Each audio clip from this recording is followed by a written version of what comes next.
weirdos, welcome back to my channel. If you're new here, my name is Natalie Megan and this is Weirdo Book Club. Hi friends, today we will be discussing Cold Sweat by Vera Valentine. But before we do that, I wanted to talk about something that never makes me sweat. My super breathy, comfy bras from today's sponsor, Parade. Now before we talk bras, we gotta talk clothes. I grabbed the Cloud sleep dress. Bam! Are you kidding me? So comfy, so sexy. It's also super soft and cat approved.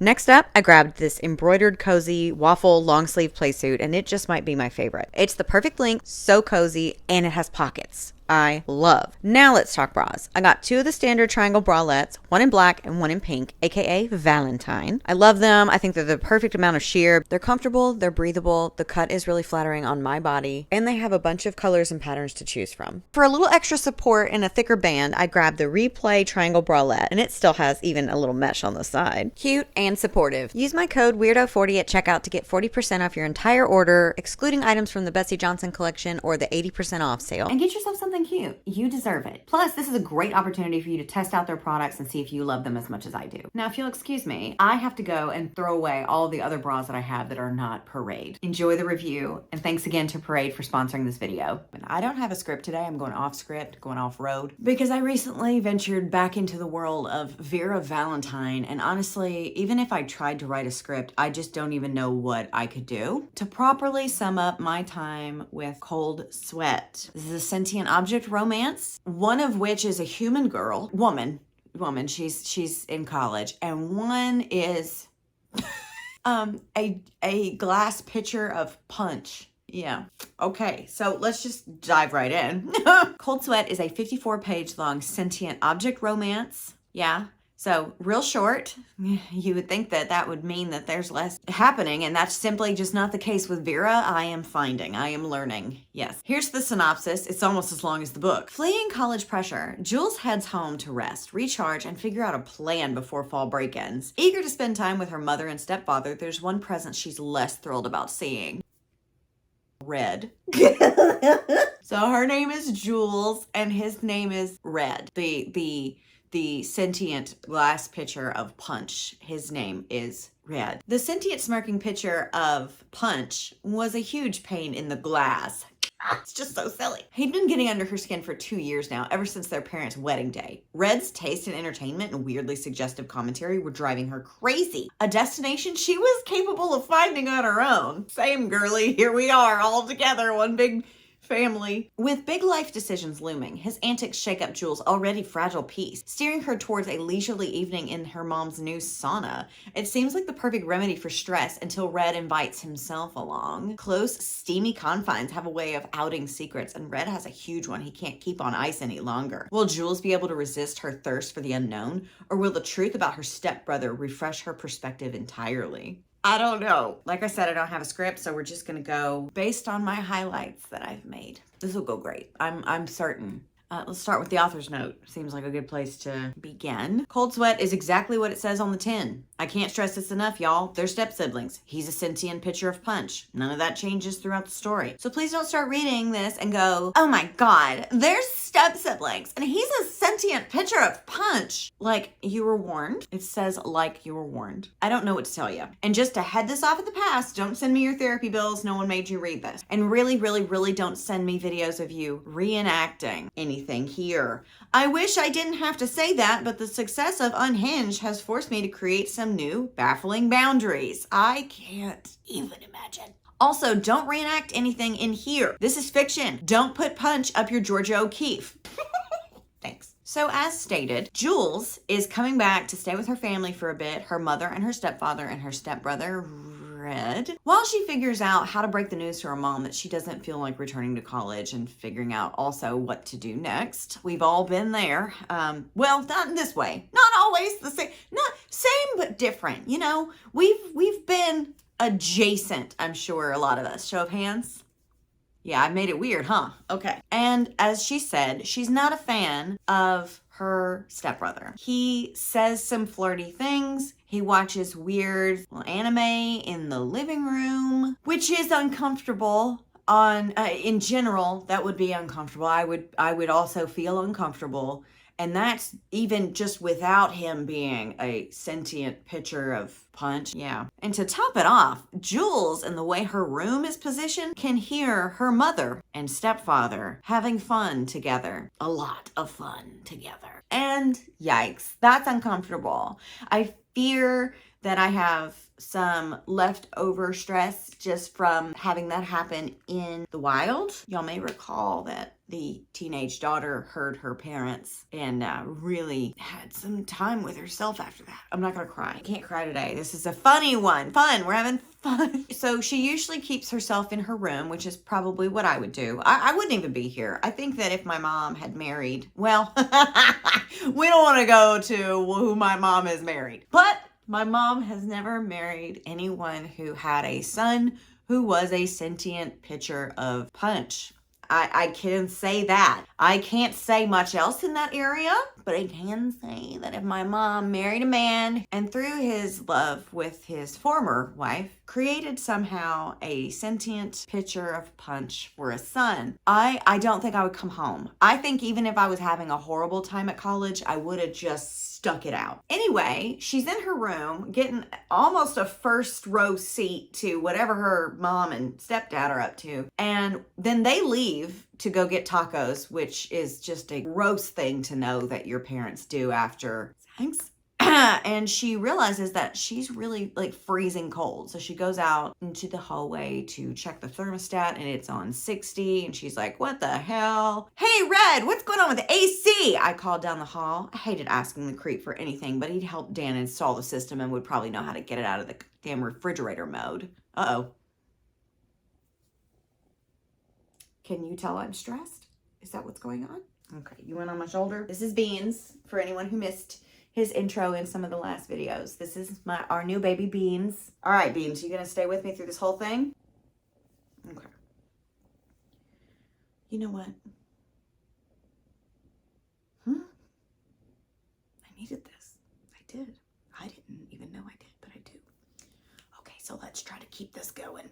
Okay, so she goes to confront her stepbrother about the thermostat, and he's like, hey, Jules. Actually, hey, Jules, feeling a little chilly? He grinned, his mouth practically a permanent smirk, eyes drifting down my tank top to flick over my cold, tightened nipples. Jerk. So sorry you have to hear this, Beans. I really should have put this in a disclaimer before I brought you into this house. I know it. I'm the worst. Anyway, he offers her a blanket on the couch with him as she uncomfortably crosses her arms across her chest that he is leering at. I hid a triumphant grin as a hollow clunk sounded behind me along with more gentle sloshing. I'd caught him off guard and backed him into a wall. He'd apparently expected me to scurry back to my room like a defeated little mouse. Not a little mouse. So she does take him up on chilling with him on the couch, and that kind of caught him off guard, I guess, because he didn't expect her to meet him where he was, but here we are, here we go. So she notices that he stops by the kitchen for a second so that he can refill the ice in his pitcher. Don't even think about asking me about the biology aspect of this because I have no clue how any of this works. So we'll go on, sis, get cozy.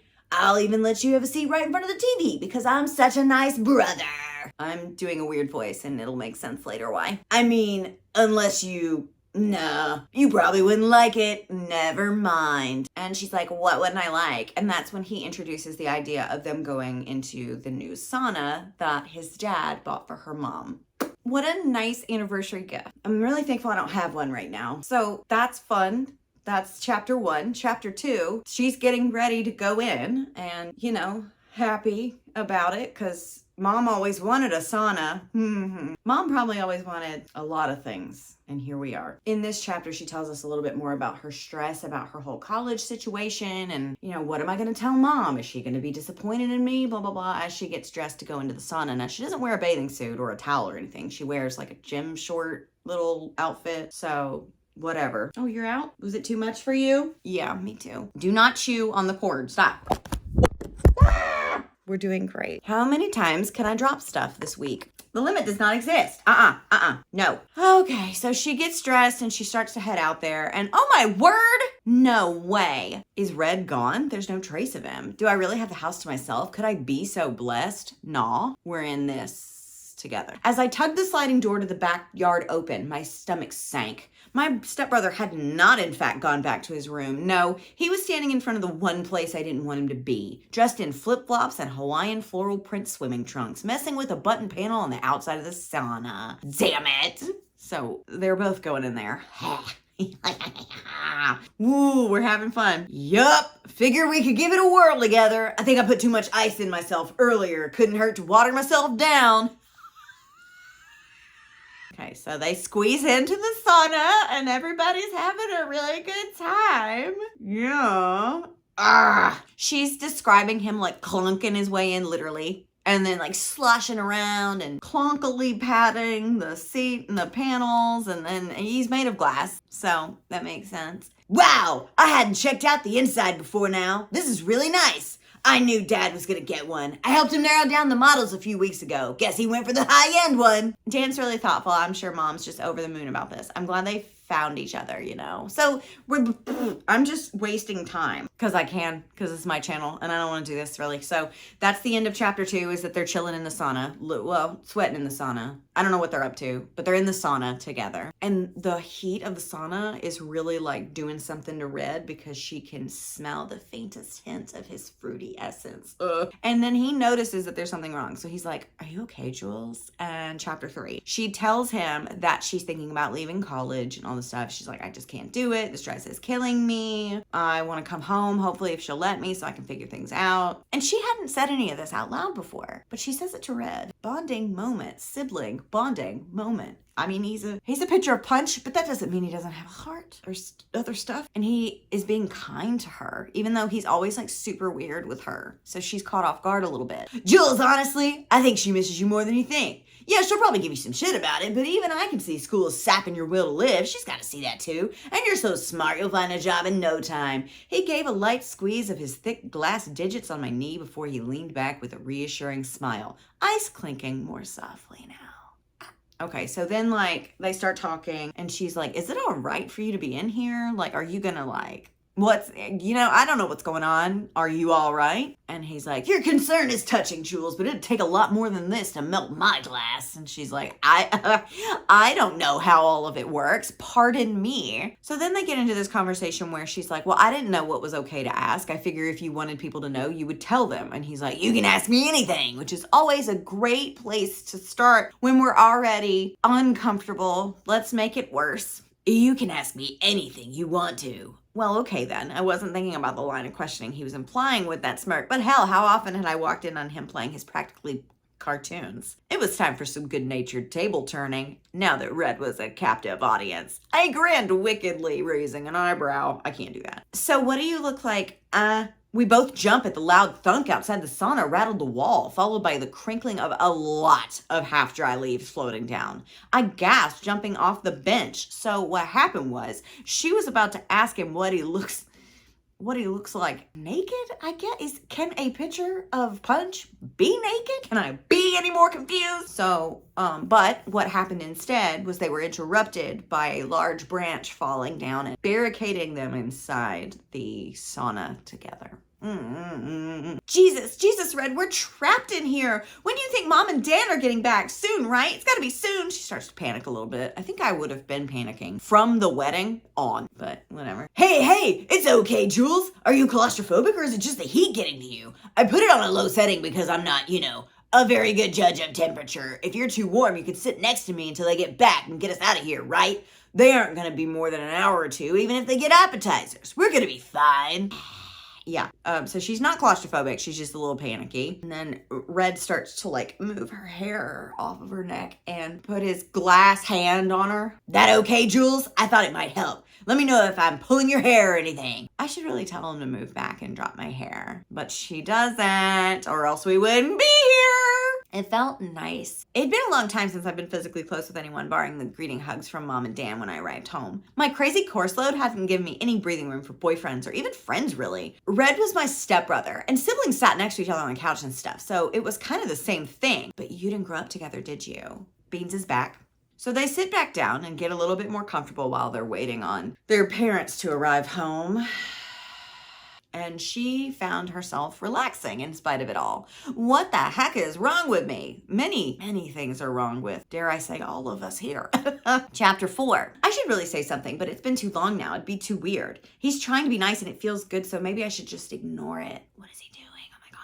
So they settle back down and he's like, what were you going to ask me before Mother Nature cut you off? So she trudges ahead. Good for her. It was just something stupid. I was being a little bitchy because you always act kind of weird to me, but I think I'm just letting the school thing get in my head. You've been really nice to me today and I appreciate it. His thick, glassy fingers unwove themselves from my hair, sliding down the back of my neck and cupping it in a cool palm, his thumb idly massaging a particularly tight tendon. Come on, Jules, now I gotta know. Promise I'll answer. So she asks if he's glass all over. Not trying to be pervy though, but I don't really know a question, how you could phrase such a question and it not be pervy, but I have never been trapped in a sauna with a sentient pitcher of punch before, who's also my stepbrother. I've never been there, so I don't know. I wouldn't care if you were being pervy. We're both adults, right? That is one thing about it. They are both adults. Step siblings, and one of them is a punch, but whatever. And she's like,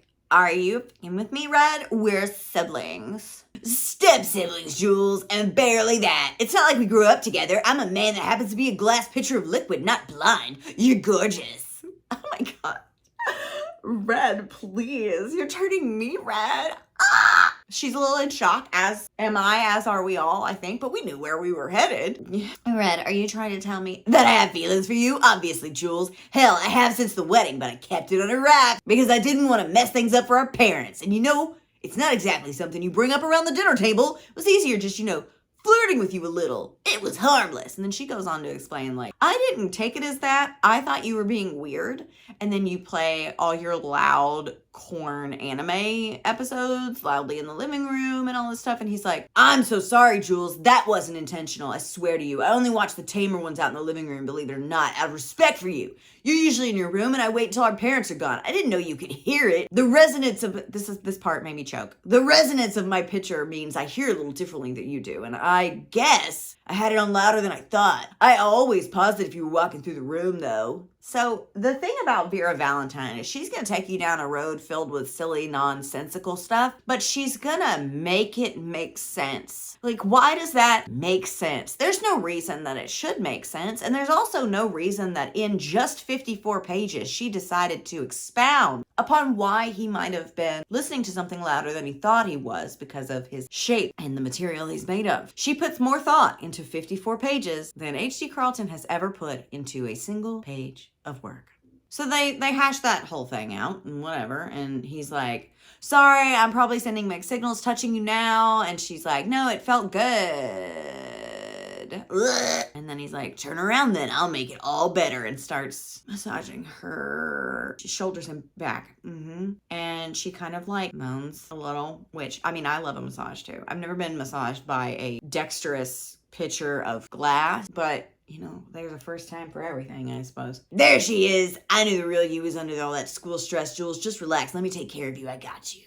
Our parents won't be home for a while, and I'll hear the car. Of course he will, because he's made of glass, and he hears things differently, remember? See what I'm talking about? There's no reason that she should have put that much thought into this. But she did, and we love her for it. Chapter 5. He's rubbing up on her. She's like, you never answered my question about if he's glass everywhere. Curious little thing, aren't you? The answer is yes, it's all glass. I'm fully functional, thank you very much. My exes have never complained. Quite the opposite, honestly. And so does it rise to the occasion like a human? Did she say like a human? Like a human.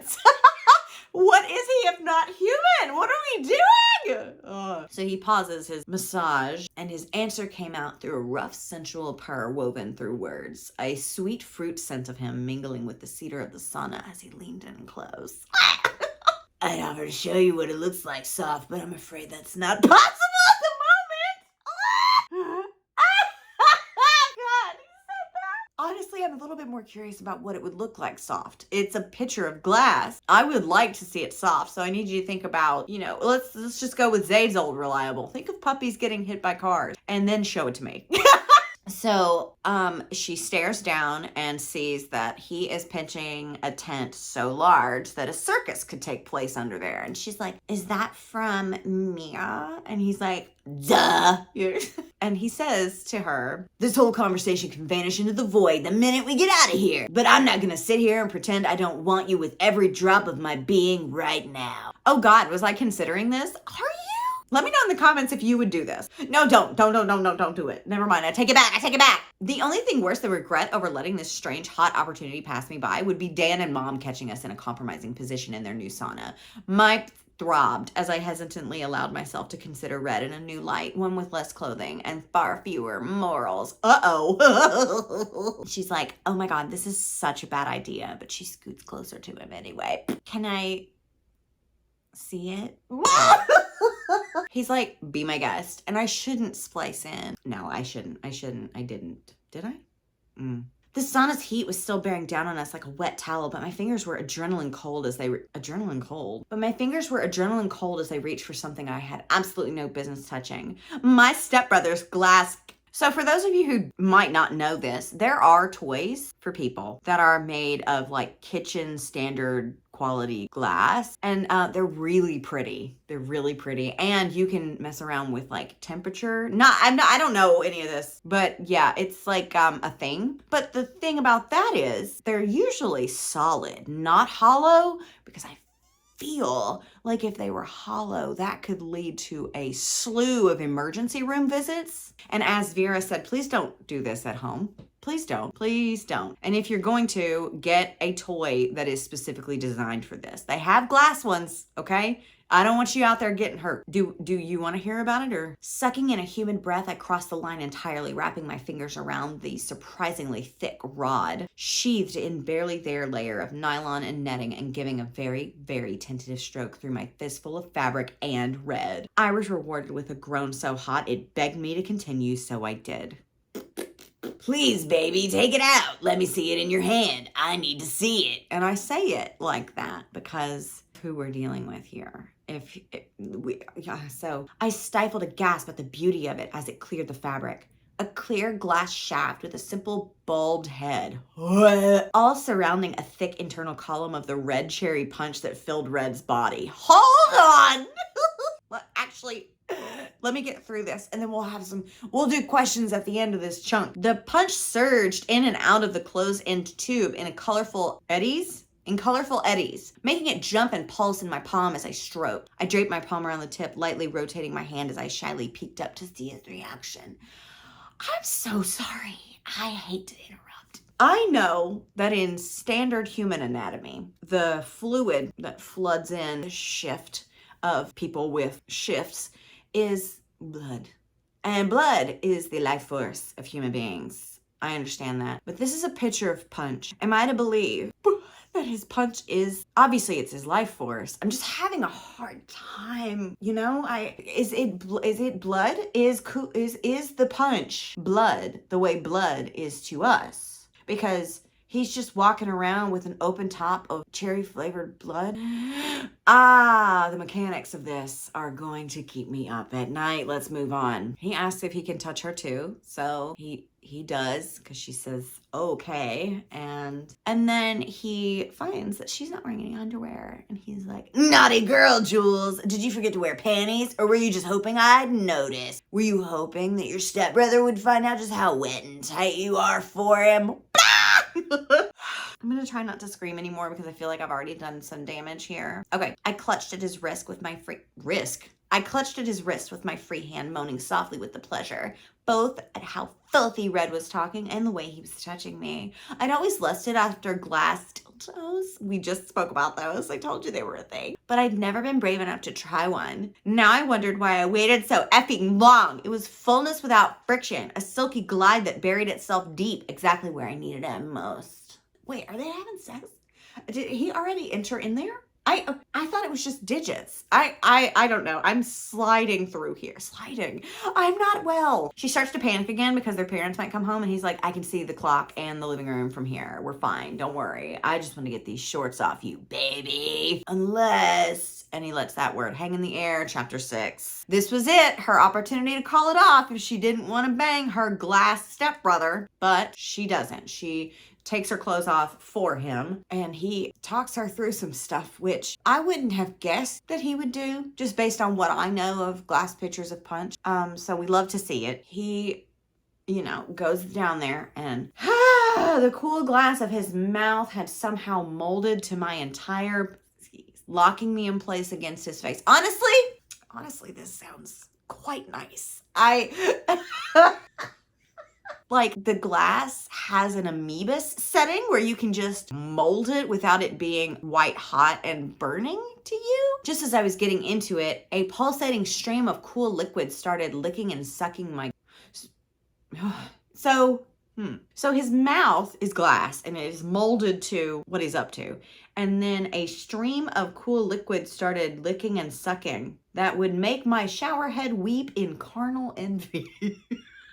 Missed that part. I'm a little concerned and confused on the logistics yet again, but whatever. She's loving it. He's grabbing and liquid movement is happening. Nipples are, he moans, glass face resonating at the perfect vibration to send me into vibrating also. This is really something that you've done here, Vera. I gotta give it to you. I gotta give it to you. And she arrives and she's like, oh my God, I'm okay. She's like a death grip on his rim. She's worried that it might be hurting him or like straining his glass or something. She's like, I'm sorry, I got a little carried away. And he's like, get carried away anytime you want. Tastes like heaven. I'd wear you on my face if I could.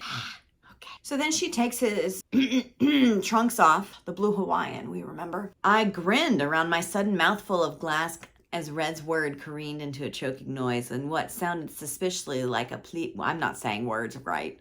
He's in there, It was definitely different from giving a human blowjob, but not unpleasant, even with his girth and the occasional clink against my teeth. That hard no. The surging liquid in the center rocked the shaft against as I took him deep.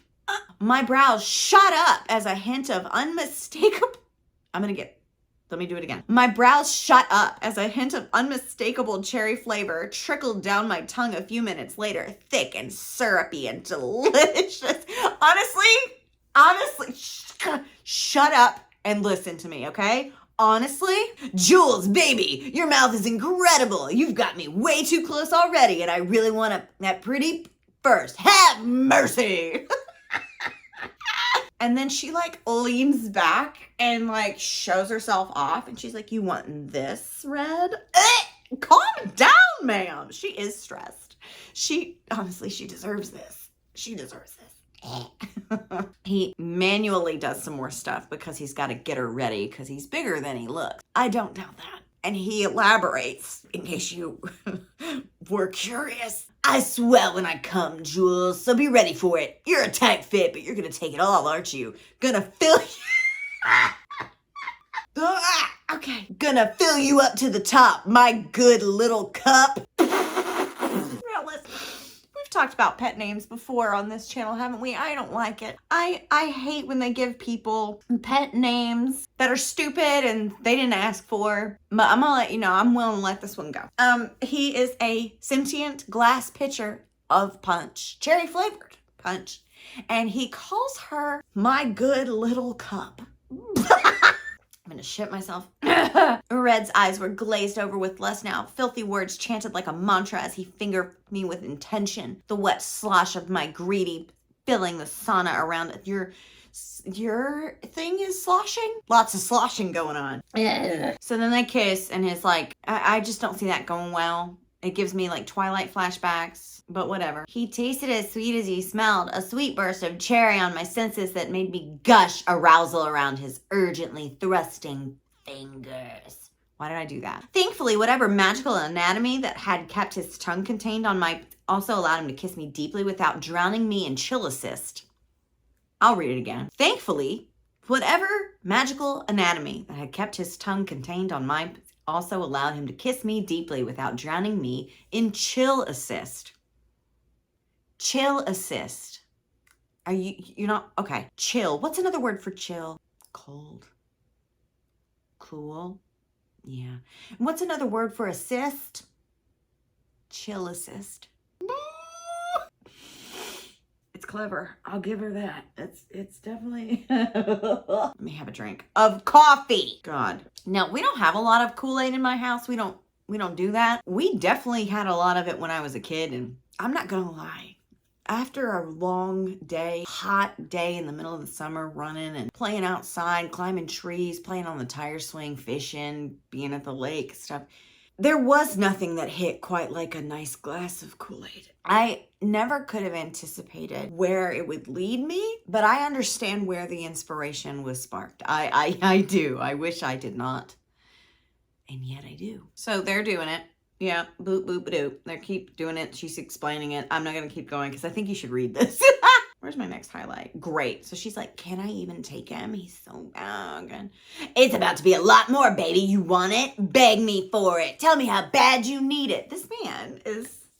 I'm not going to finish the sentence. Give it to me, Red. Fill me up until it's running out of my... What's running out of... What? Oh, I want to be your... Make me your good little cup, Red. I'm so thirsty. I'm thirsty too. No, I'm not crying. Don't ask silly questions. So imperfect. You're going to drain me, Jules. I'm going to quench. I'm going to... Oh, yeah. So you know I'm not making it up. So he quenched. He doesn't come. He quenches. And when he does, he says the staple, oh yeah, that we've come to expect from giant bowls of sentient punch. Oh man.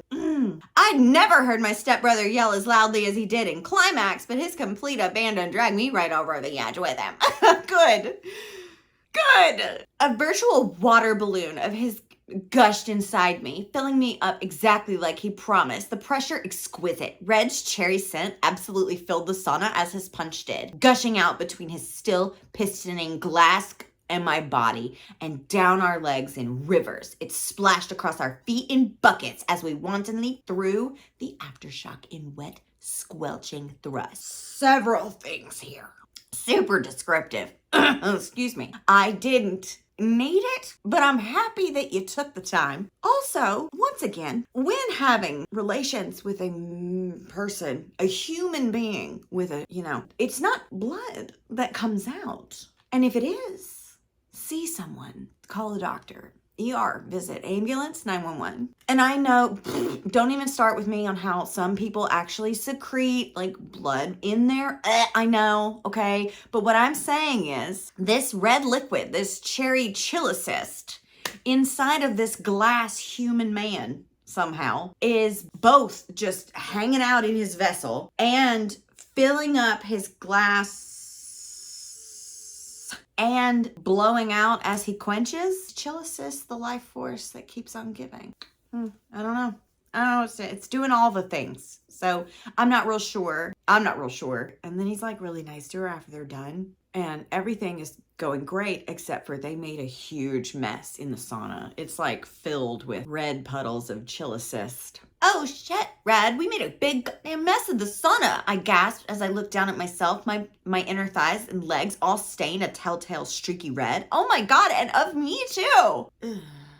And so he starts to clean her up.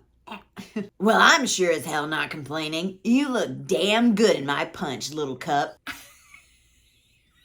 Stop it. And she's experiencing like dry mouth or something. She keeps like clearing her throat and trying to swallow and stuff because she's in a sauna and the air is really humid. He's like thirsty.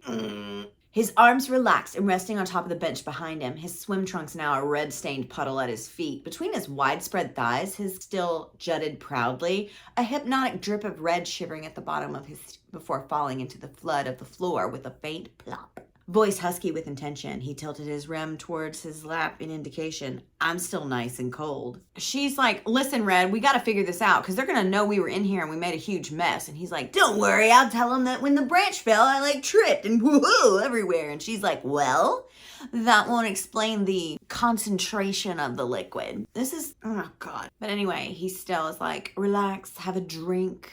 My eyes widened at the implication. Questions I probably should have asked an hour ago tumbling out. But is that, I mean, is your punch, I lowered my voice to a whisper. Is it your blood? It can't all be, right? Oh, I'm going to have the world's worst UTI. Yeah.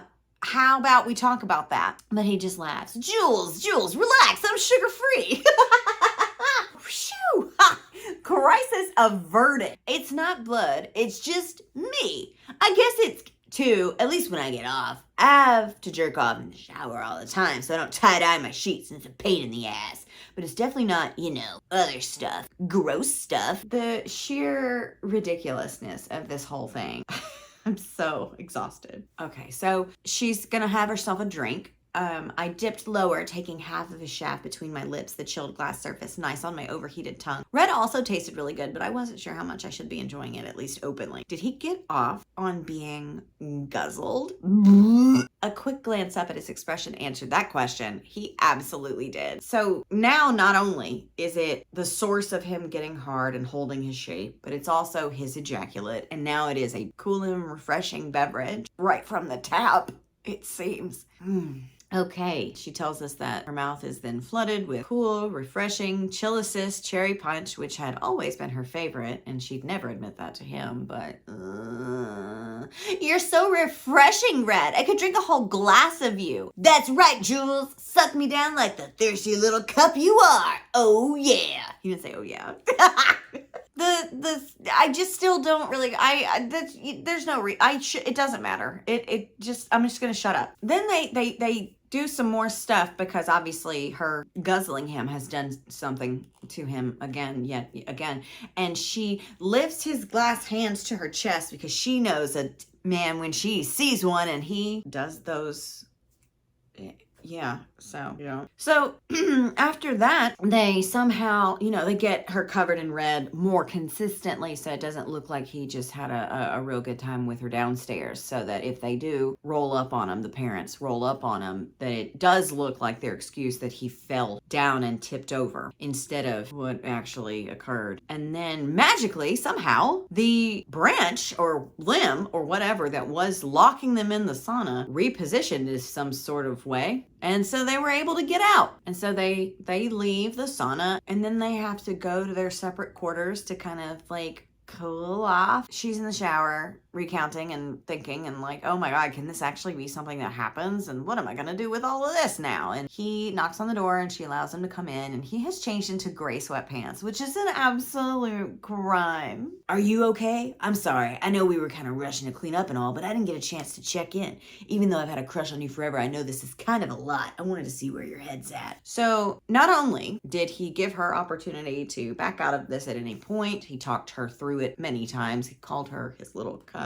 And now he's checking in afterwards. And I just, once again, if Vera can do it in the silly ass goofy book in 54 pages, why can't you do it in 600? In a book you want me to take seriously? Chapter 9. So they talk. They agree that they both really enjoyed what they were up to. And oh my God, I have the hots for my stepbrother. I think that's the least of our worries. And let me know in the comments if I'm wrong, okay? Let me know if I'm wrong. Because maybe I am. Maybe you're right. Maybe it's not the least of our problems. Because let's see the two main problems here. One is that he's a sentient glass pitcher filled with cherry-flavored Chill Assist punch. The other issue is that they're adult step-siblings that met when they were adults. Which one is the bigger problem? Which one is the bigger issue? And you know what? Sitting here now, I do think it's the step-sibling thing. That's the one that's more concerning because everything else is just coming up daisies for me. I mean, he's flavored like cherry. He's constantly a source of hydration for you. He keeps a cooler temperature. He has better hearing. He can mold to fit what's needed to mold to fit. Let's move on. So they have chemistry. They're not sure what to do with this. How are their parents going to react? Blah, blah, blah, blah, blah. They're just talking about that. They do it again in the bathroom. So thankful that the rug has a non-skid bottom. Woo! And, woo. So they kind of like agree that this is something they're going to pursue in the midst of all of this. Do you realize how often I'm going to have to top off my punch now, baby? I'm going to pump so much into you, pour it all over you every chance you give me. So they do that. And then like in the aftermath, the coming down, they are talking some more. And he's like, you should just move in with me. We could get our own place and you can live with me and you can have your own room and everything while you figure things out. And I'll work while you do that. Is that okay? Do you think we could do that? And she says, let's do it, Red. I need a fresh start and this is definitely new ground. So Jules, are you actually saying yes to living with, dating, and sleeping with your stepbrother, you sinful deviant? And she says, do you wanna guess what she says? Oh yeah. Okay, we've done it. We're done. Is there anything to discuss? I feel like we handled all of it in real time. Vera Valentine has a way of making the ridiculous seem appealing, but not in a weird, like, titillating way. Like, I'm not gonna go try to make some Kool-Aid and mix it up, but that's me. I would also recommend you not doing that either, even if it's sugar-free. Put the Kool-Aid down. However, she has a talent for making ridiculous things fun, enjoyable, and thought-provoking enough where you're like, this seems like something that could actually, even if it's not something that's rationally and realistically doable in real life. From the Door romance that we read where he was half dryad and part god and Zeus and made of a tree and the tree was cut down and he is now a door and he enters into her dreams and all this other stuff. And now we have this. And honestly, I'm walking through it. I'm working my way through it. I'm like, how can that be? But is it good? Could it possibly work out? Maybe it could. What am I worried about? What am I thinking? How am I feeling? Like, it's really an impressive thing to behold the way she can take these utter ridiculous notions and make them into a very enjoyable little romance novella, sentient object romance novella that is pure nonsense. But fun nonsense. This is another example of that. I think you should read it. I think anytime that you're having a reading slump, just pull one of these books out. Honestly, it's just, they're real short. You get to mark that you've read a book on your little tracking, however you do it. And they read real quick. They're short and they go really fast. And they're hilarious. Like, I was scream laughing at the, oh yeah, the cherry flavor, the chill assist. My family was concerned for me, as they should be, probably a little bit. But yeah, 4 stars. Once again, Vera Valentine does what other romance authors could never. And she makes something utterly ridiculous into something that I had a really good time with. I don't know about y'all, but I'm thirsty. Oh yeah! Thanks for watching. Like and subscribe if you enjoyed this video. Share it with your weird friends that might get a kick out of this. I read another Vera Valentine recently and I'm trying to bully Rachel into letting me explain it to her in a collaborative video since y'all seem to like those. But if not, I'll be back soon with that review too. It's very, whatever, you'll see when it comes up. But thank you for watching. I appreciate you. I love you. You don't have to say it back and I'll see you in the next video maybe.